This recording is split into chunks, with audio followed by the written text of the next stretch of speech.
भगवान की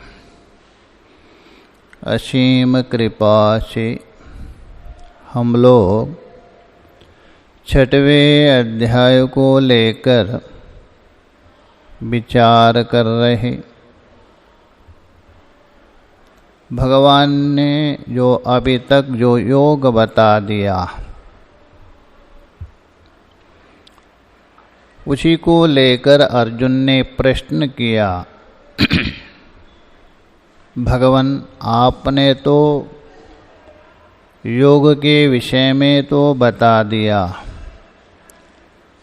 किंतु वो जो योग है समत्व रूप, उसको जो अनुष्ठान करना अथवा उस योग को अपनाना नहीं के बराबर है, अर्थात कठिन है। क्योंकि ये जो प्राणियों का मन है, जन्म जन्मांतर के संस्कारों को लेकर उस संस्कार के वशीभूत होकर निरंतर विषयों की ओर ही जाता है, इसलिए चंचल है। केवल चंचल मतलब नहीं, अस्थिर भी है भगवान। ऐसे मन के द्वारा योग कैसा करे, उसी को ही पुनः बताया है। ये मन चंचल है, इतना चंचल है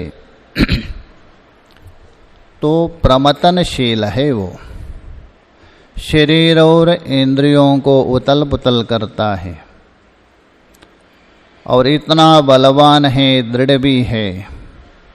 ऐसा जो मन को निग्रह करना, ऐसा जो मन को वशीभूत करना, एक प्रकार से असंभव जैसा है। असंभव नहीं है, असंभव जैसा कठिन है। कैसा?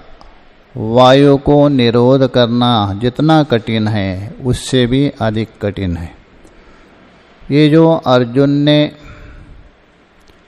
अपना जो अभिप्राय है, अपने जो शंका है, भगवान के सामने रख दिया। आगे भगवान अभ्युगमवाद से स्वीकार करते हुए समाधान कर रहे। देखिए, एवं एतद् यतः ब्रवीषि, यथा ब्रवीषि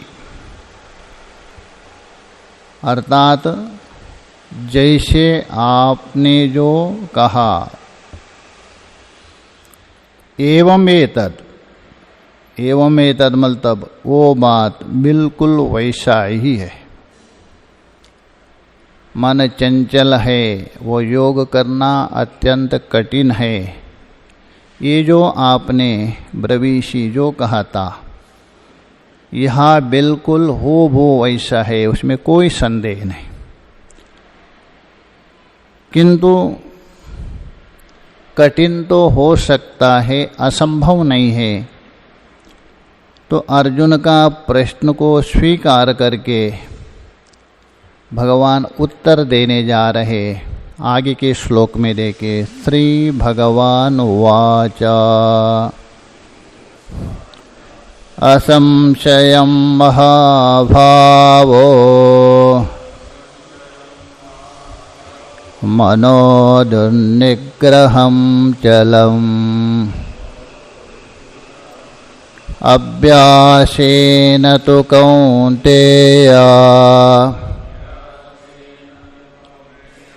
वैराग्येण च गृह्यते। इस श्लोक के पूर्वार्ध में अर्जुन ने जो प्रश्न किया था, उसी प्रश्न का अनुवाद कर रहे अथवा स्वीकार कर रहे। उत्तरार्ध में उसके उत्तर दे रहे। तो बता रहे, महाभावो, आप तो महाभाव है। महाभाव का अर्थ पहले किया था, जिसके भुजा लंबा है, अजानुभाव भी कहते, अथवा जो महान है, श्रेष्ठ है।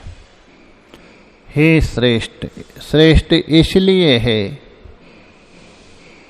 एक तो इंद्र का पुत्र भी है और भगवान का भक्त भी है, सका है, मित्र भक्त है। इसलिए हे महाभाव, असंशयम न संशयम, निस्संदेह जो आपने प्रश्न किया था ये बिल्कुल निस्संदेह है, उसमें कोई संशय नहीं है। इसलिए असंशयम, उसमें कोई संदेह ही नहीं है। क्या? मनो दुर्निग्रहम चलम, मन के विषय में जो आपने प्रश्न किया था, जो जिज्ञासा प्रकट किया था, क्या? मन दुर्निग्रहम चलम, दुर्निग्रह है, कहने का मतलब अत्यंत कठिनता से वश में होने वाला है। दुखेण निग्रह, और चंचल भी है। ये जो आपने बताया असंशय, उसमें कोई संशय नहीं। किंतु तू शब्द के द्वारा समाधान कर रहे, परंतु असंभव नहीं है। कठिन होना अलग है, असंभव होना अलग है।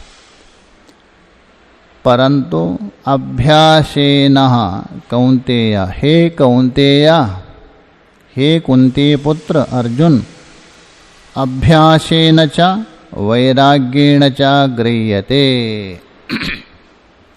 अभ्यास और वैराग्य के द्वारा गृह्यते, अर्थात गृह्यते मतलब उसका निरोध कर सकते हैं, उस मन को वश में कर सकते। दो बता दिया, एक अभ्यास और वैराग्य। ये केवल भगवान ही बता रहे, ये बात नहीं है, योग सूत्र में भी बता दिया वहाँ। अतः योगानुशासना, योगः चित्तवृत्ति निरोधा,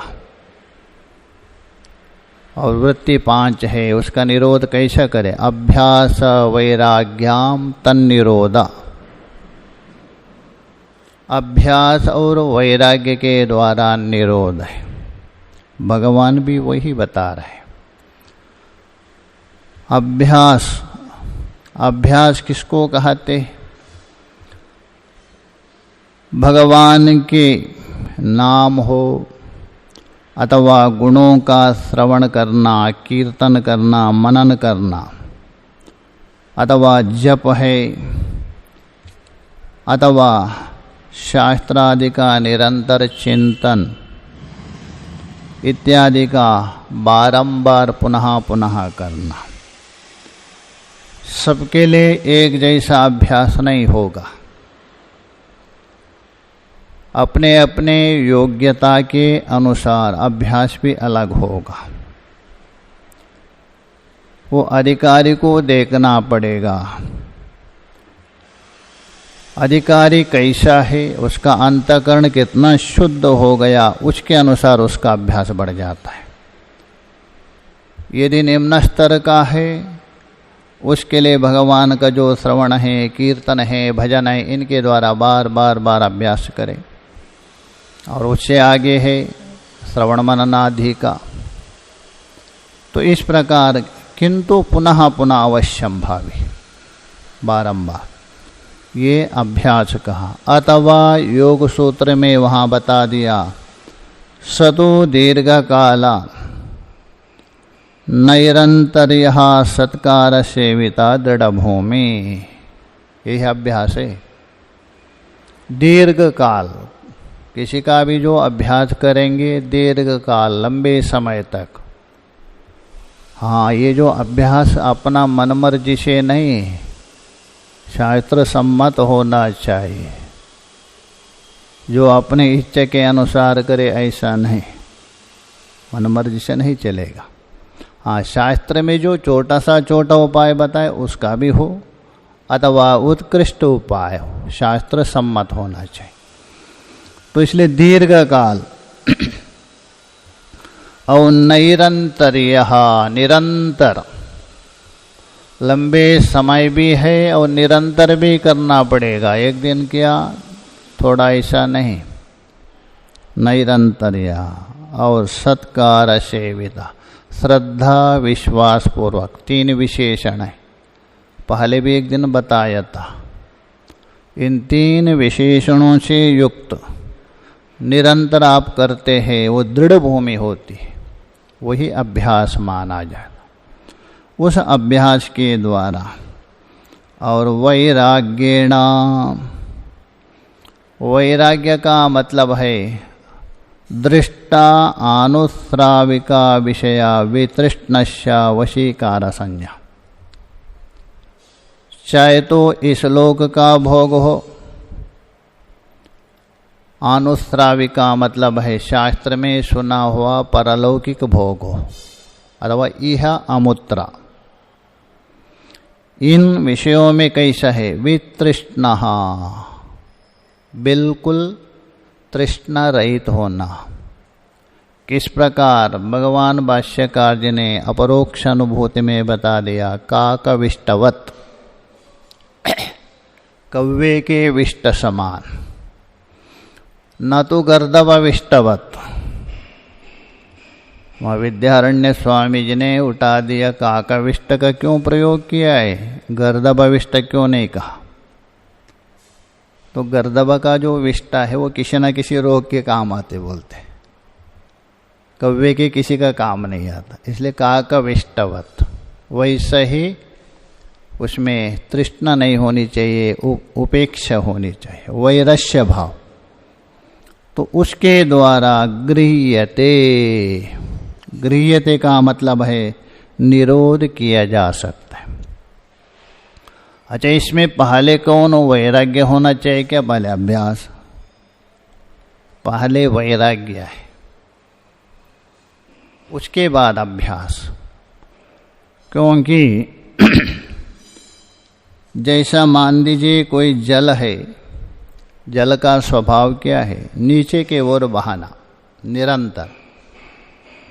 उस जल को आपको किसी ऊपर खेती है वहाँ ले जाना है, तो आपको वहाँ 2 काम करना पड़ेगा। सबसे पहले उसको बांधना पड़ेगा।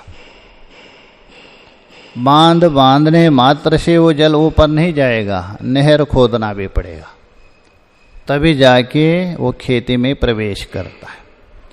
वैसे ही हमारा चित्त नाम की जो नदी है, चित्त को नदी का उपमा दिया है।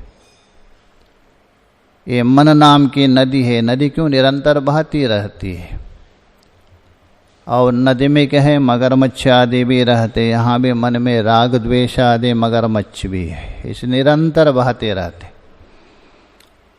कहाँ बहते, संसार के ओर, निम्न देश में।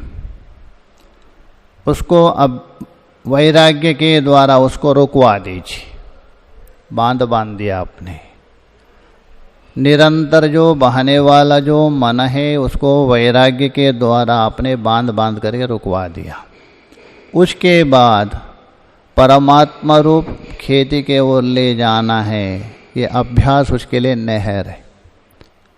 तो इसलिए पहले वैराग्य रूप बांध, अभ्यास रूप नहर के द्वारा मन रूप नदी को नियंत्रण कर सकते हैं। गृह्यते, भाष्य में देखिए,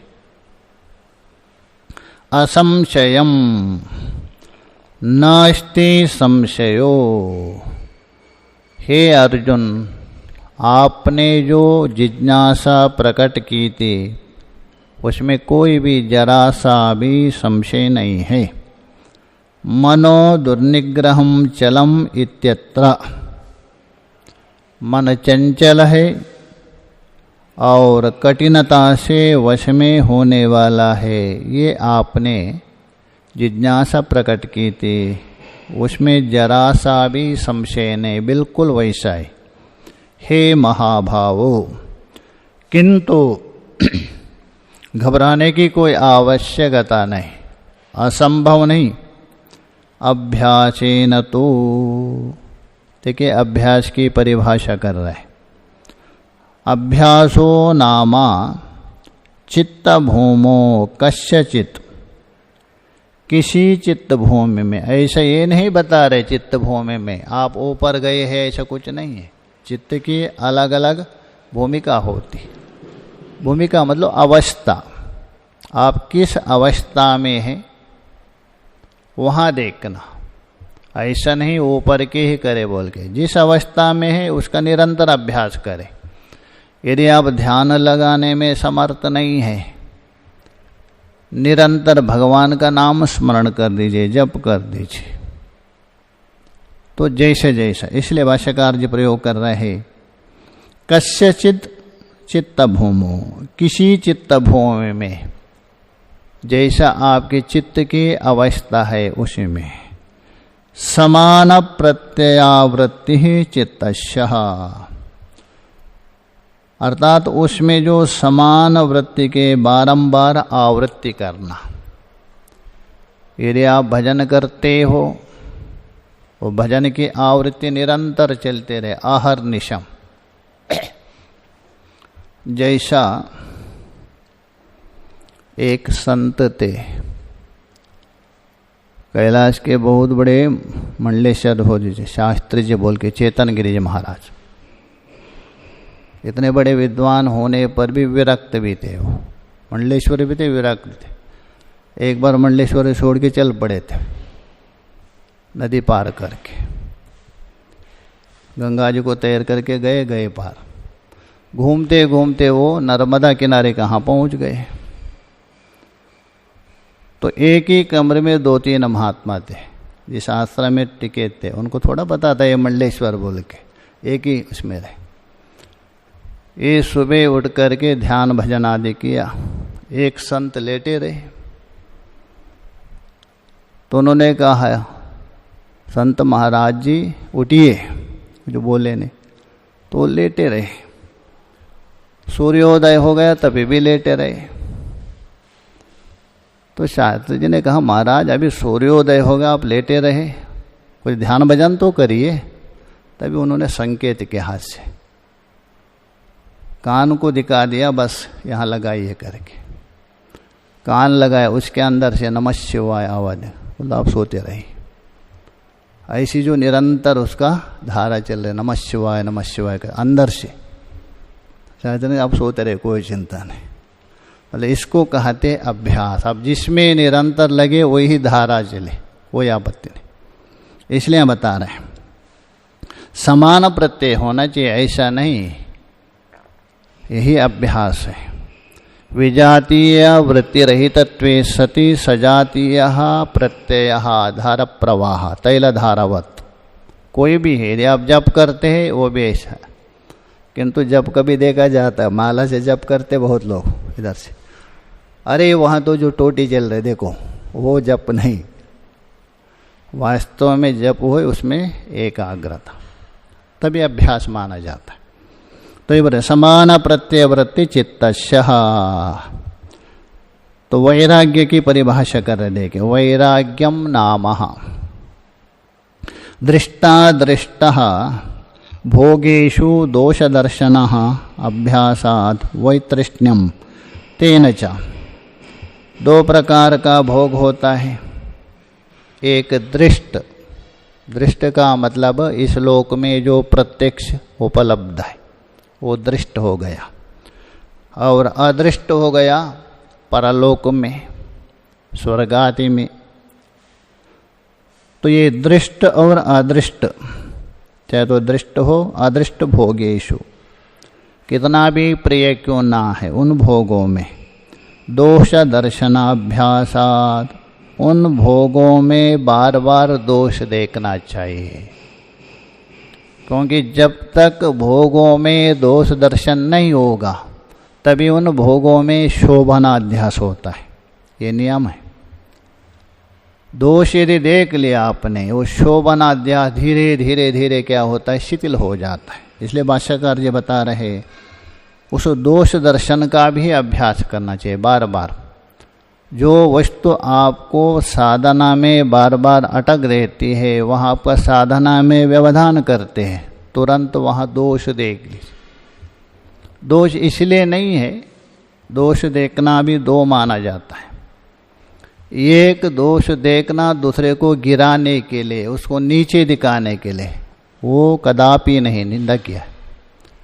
एक दोष देखना अपने को बचाने के लिए, ऊपर उठाने के लिए, वो शास्त्र की सम्मत है, इसलिए बता रहे। दोष दर्शनात्, उसका उस दोष दर्शन का बार बार अभ्यास से वैतृष्ण्यम, अर्थात उसके प्रति आपके अंदर वितृष्णता आती है, वैरस्य भाव आते हैं, इच्छा समाप्त हो जाती। तेन च वैराग्येण गृह्यते, इस प्रकार उस वैराग्य के द्वारा गृह्यते, अर्थात अभ्यास और वैराग्य के द्वारा चित्त को आप वश में कर सकते। ग्रहण का मतलब वश करना। गृह्यते किम विक्षेपरूपा प्रचार चित्तस्य, चित्त में जो प्रचार का मतलब चंचलता, विक्षेपता, तो इसलिए भाष्यकार बता रहे विक्षेप रूप प्रचार, विक्षेप रूप चंचलता है, उसको ग्रहण किया जाता है, मतलब निरोध कर सकते हैं आप, अवरोध कर सकते हैं, चित्त को वशीभूत कर सकते चित्तश। एवं तद मनोगृह्यते निगृह्यते निरुध्यते इत्यर्थः, अर्थात इस प्रकार इन दो साधनों से ये जो मन है उसको गृह्यते का अर्थ कर रहे, नितराम गृह्यते, ने उपसर्ग लगा दिया, अच्छे प्रकार से निरोध किया जा सकता, उससे अतिरिक्त कोई साधना नहीं है। मुख्य ये यह पुनः असंयतात्मा,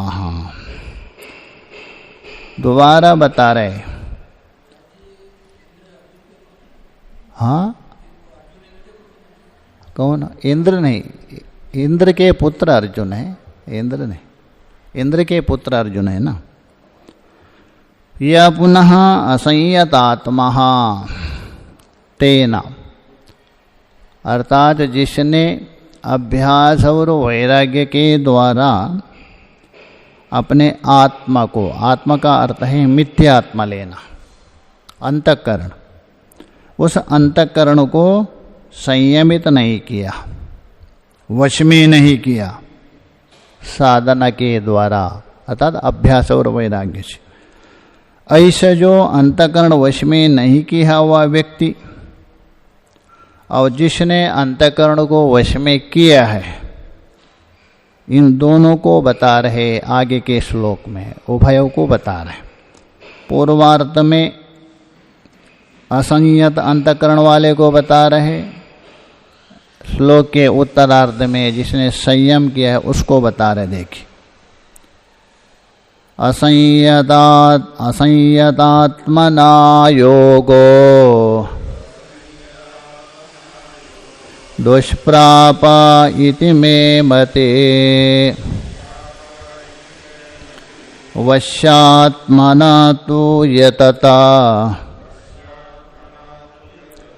शक्यो वाप्तुमुपायतः।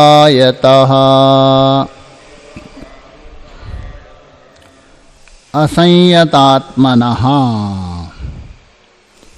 अभ्यास और वैराग्य के द्वारा अथवा साधना के द्वारा वश में ना करने वाला, जिसका मन वश में नहीं हुआ है, अपने अधीन नहीं हुआ है, उसको बोलते हैं असंयतात्मनः, अथवा विक्षिप्त चित्त वाला, चंचल चित्त वाला। योगो, जो योग है, पीछे बताया जो समत्व रूप योग है, दुष्प्रापः, दुःखेन प्राप्यते, बहुत कठिनता से प्राप्त हो सकता है। असंभव नहीं दिखा रहे, अत्यंत कठिनता से, क्योंकि मन ही स्थिर नहीं है, कैसा प्राप्त होगा। इति मे मति, यह मेरा मत है, ये मेरा अभिप्राय है, भगवान बता रहे, मेरा नहीं, शास्त्र सम्मत है, शास्त्र में भी ये बताया, इसलिए ये मेरा अभिप्राय है, मेरा मत है। वश्यात्मना तो बोलते किंतु, जो असंयत आत्मा है ना, उसको व्यावृत्त कर रहे हैं किंतु शब्द के द्वारा। परंतु वश्यात्मनः, वश्यात्मना बोलतो अंतःकरण को जिसने वशीभूत किया है, अंतःकरण को स्वाधीन किया है, अपना वशीभूत किया साधन के द्वारा, उसको कहते वश्यात्मना। यततः, यतता का बोलतो पौन पुण्येन, एक बार नहीं बार बार, बार बार यत्न करता हुआ, बार बार प्रयत्न करता है, इसलिए यतता। ऐसा जो यततः पुनः पुनः जो यत्न करता है उसको शक्यो हो अवाप्तुम, उपायतः अवाप्तुम शक्यो। उपायता मतलब यहाँ उपाय मतलब साधन, उपाय का मतलब साधन, कौन? वही अभ्यास वैराग्य, अथवा अन्य जो जो शास्त्र में साधन बता दिया है उन साधनों के द्वारा आप तुम शक्य, अर्थात प्राप्त कर सकते हैं। आप तुम बोल तो प्राप्त कर सकते, उपाय के द्वारा उसको स्थिर कर सकते, उस तत्व को प्राप्त कर सकते। किसको? उस योग को, समत्व रूप योग को प्राप्त कर सकते। भाष्य में देखें, असंयतात्मना, उसका अर्थ कर रहे देखिए, अभ्यास वैराग्याभ्याम, द्विवचन है, अभ्यास और वैराग्य द्वारा दोनों से। असंयतः आत्मा, आत्मा का अर्थ करे अंतःकरणम, यस्य अर्थात जिसका अंतःकरण अभ्यास और वैराग्य के द्वारा संयमित नहीं हुआ, अर्थात संयम नहीं किया है, एकाग्र नहीं किया है, उसको कहते हैं असंयतात्मना। तेना असंयतात्मनः, उस जो असंयतात्मा मतलब समाहित चित्त नहीं है, असमाहित चित्त वाला वो, उस साधक के द्वारा योगो दुष्प्रापो दुखेन प्राप्यते इति मे मति। ये समत्वरूप योग अत्यंत कठिनता से प्राप्त हो सकता है, अथवा एक प्रकार से नहीं के बराबर है, ऐसा मेरा अभिप्राय है, मेरा तात्पर्य है, अर्थात मेरा ये निश्चय है। यह तो पुनः, परंतु जो वश्यात्मा, वश्यात्मा का अर्थ करना है, अभ्यास वैराग्यम वश्यत्वम आपादितः आत्मा, अभ्यास और वैराग्य के द्वारा वश में बोल तो अधीन किया है, जिसका अंतःकरण को अधीन किया है, स्वाधीन किया है, स्वच्छंद नहीं है, उसके इच्छा के अनुसार ही मन चल सकता है, इसलिए बोल रहे वश्यम आपादितम। आपादितम बोल तो अभ्यास और वैराग्य के द्वारा वश में संपादन किया है, अधीन किया है। आत्मा अंतःकरणम मनो यस्य स अयम, ऐसा जो साधक वश्यात्मा, उसको कहते वश्यात्मा, जिसने अभ्यास और वैराग्य के द्वारा अपने अंतःकरण को बिल्कुल वशीभूत किया, स्वाधीन किया, ऐसा वश्यात्मा। तेना वश्यात्मना तो यतता, ऐसा जो वशीभूत किया अंतःकरण वाला जो साधक है, यतता बोल तो बारंबार अभ्यास करते हुए, भूयापि प्रयत्न कुर्वता, ऐसा नहीं ये ना सोचे मेरा अभ्यास हो गया आगे नहीं, ऐसा नहीं, कभी संतोष नहीं करना चाहिए। ऐसा तो कहा दिया त्रिषु संतोष कर्तव्य, तीन में संतोष करना, किंतु तीन में निषेध क्या है? अध्ययन में, दान में और जप साधना आदि में निषेध क्या है? कभी संतोष नहीं करना। तो इसलिए बता रहे भूयापि प्रयत्न कुर्वता, भूया बोल तो अधिक, और भी प्रयत्न करते, उस प्रयत्न को बढ़ाते रहे। कुर्वता शक्य, शक्य बोल तो समर्थ है। अवाप्तुम योगः, अर्थात वो योग प्राप्त करने में समर्थ है, अतः प्राप्त कर सकता है। उपायतो यथोक्ताद उपायात, ऊपर जो उपाय बताया था मुख्य उपाय, अभ्यास और वैराग्य, वो मुख्य उपाय, उसके बिना नहीं चलेगा। यदि आप कितना भी भजन जप करो, अभ्यास और वैराग्य ना हो, नहीं चलेगा। इसलिए बोल रहे यथोक्ताद उपायात, ऊपर बताया हुआ उपाय से उसको वशीभूत कर सकते हैं।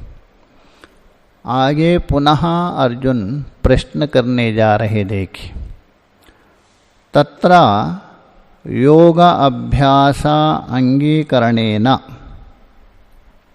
वहाँ योग अभ्यास को स्वीकार करके, योग का अभ्यास तो स्वीकार करके, परलोक इहलोक प्राप्ति निमित्तानि कर्माणि संन्यस्तानि, योग के अभ्यास स्वीकार किया, मतलब योग मार्ग में, समत्व रूप योग मार्ग में प्रवृत्त हुआ, उसमें स्वीकार करके इस लोक और परलोक प्राप्ति के साधनभूत कर्मों को तो त्याग दिया, सर्वकर्म संन्यास, क्योंकि योग मार्ग में प्रवेश हो गए ना वो समत्व रूप।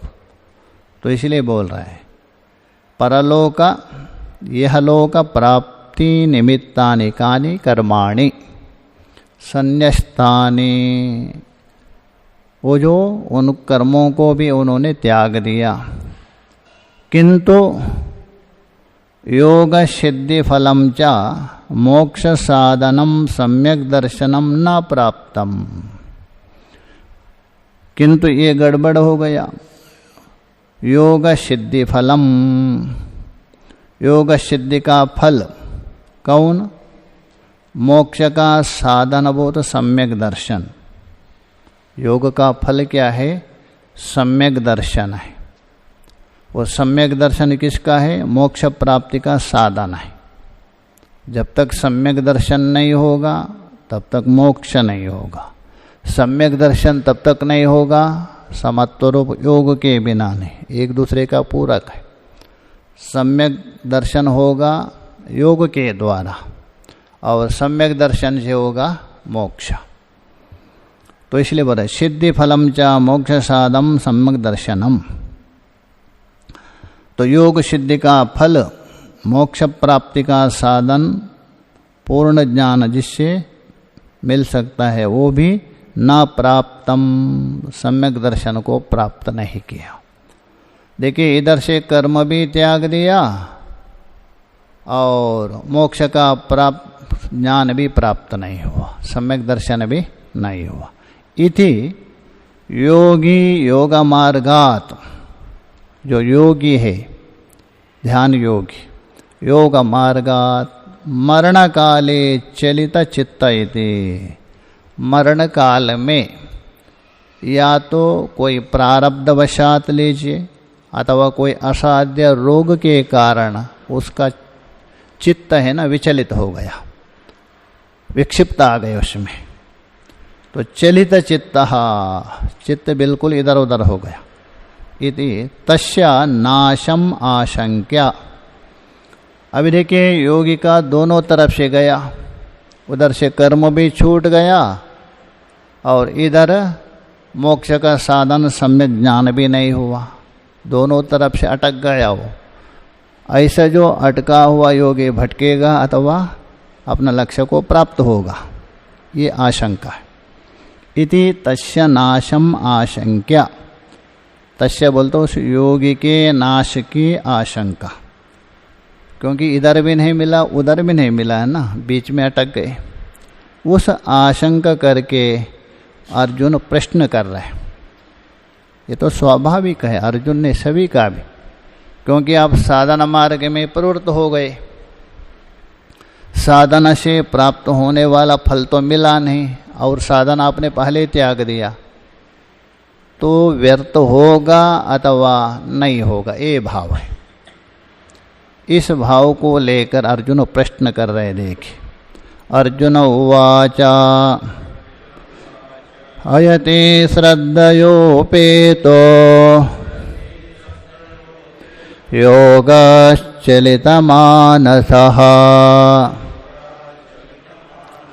अप्राप्य योगसंसिद्धिं कां गतिं कृष्ण गच्छति। अयति ही, अयति का मतलब है प्रयत्न शून्य हो गया, अथवा थोड़ा सा प्रयत्न कर सकता है, पहले जैसा प्रयत्न नहीं कर सकते, क्योंकि ऐसा रोग आ गया असाध्य। इसलिए अयति का दोनों अर्थ किया है। भाष्यकार जी प्रयत्न रहित कर रहे, मधुसूदन जी अल्प प्रयत्न कर रहे। तो अयति ही, अयति का मतलब अल्प प्रयत्न वाला अथवा बिल्कुल प्रयत्न वाला। श्रद्धयः उपेतः, किंतु आस्तिक बुद्धि है उनके प्रति, पूर्ण रूपेण श्रद्धा है। और पहले वो लगा भी था साधना में, ऊपर से जोड़ दीजिए, ऐसा नहीं, पहले साधना में लगे थे, बीच में क्या हुआ, कुछ व्यवधान आ गया। योगश्चलित मानसः, और उस योग से, वेदांत शास्त्र में श्रद्धा पूर्ण है, शास्त्रादि में प्रवृत्त भी था, किंतु किसी कारणवशात उस साधन से उसका मन विचलित हो गया। दो कारण हो सकते हैं, एक तो असाध्य रोग के कारण, अथवा कोई ऐसा तीव्र प्रारब्ध के उपस्थित हो गया, कर्म व्यवधान डाल दिया, इसलिए उसका मन क्या हो गया, विचलित हो गया।